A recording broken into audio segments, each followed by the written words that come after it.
Right గా breaking news చూస్తున్నాం. Food poison ఇష్యూలతో అట్టుడికిన అమరావతి ఎస్ఆర్ఎం యూనివర్సిటీలో సెలవులు ప్రకటించారు. 15 రోజులు విద్యార్థులంతా ఇళ్లకు వెళ్లాలని ఆదేశించారు. విద్యార్థుల ఆరోగ్యం శ్రేయస్సును దృష్టిలో పెట్టుకుని వర్సిటీలో శానిటేషన్ డ్రైవ్ చేపడతామని రిజిస్ట్రార్ తెలిపారు. మెస్ తో పాటు వంటగదులు, హాస్టల్ రూమ్లను శుభ్రం చేస్తామన్నారు. ఇక ముఖ్యంగా కిచెన్ లోని అపరిశుభ్రతపై ఫోకస్ చేయాలని విద్యార్థులు కోరుతున్నారు.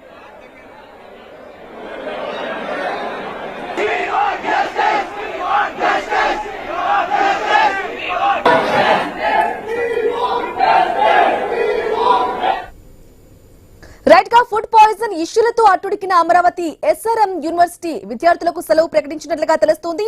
ఇదే విషయానికి సంబంధించి పూర్తి సమాచారం మా ప్రతినిధి నాగేశ్వరరావు ఫోన్ ఇన్ ద్వారా అందిస్తారు. నాగేశ్వరరావు, బ్రహ్మని ఏదైతే గుంటూరు జిల్లాలోని అమరావతి ప్రాంతంలో ఉన్న ఎస్ఆర్ యూనివర్సిటీలో ఏదైతే పలుసార్లు దానికి సంబంధించి ఫుడ్ ఇన్ఫెక్షన్ రావడంతో ఆ విద్యార్థుల అవస్థలు పడిన పరిస్థితి అయితే ఉంది. దీంతో ఆ యొక్క యూనివర్సిటీలో గందరగోళం నెలకొన్న పరిస్థితి. తల్లిదండ్రులు కూడా లక్షల ఫీజులు కట్టి ఈ యొక్క ఫుడ్ కు సంబంధించిన సరైన ఫుడ్ అందించట్లేదు, కల్తీ ఫుడ్ అందిస్తున్నారనే చెప్పే ఆరోపణలు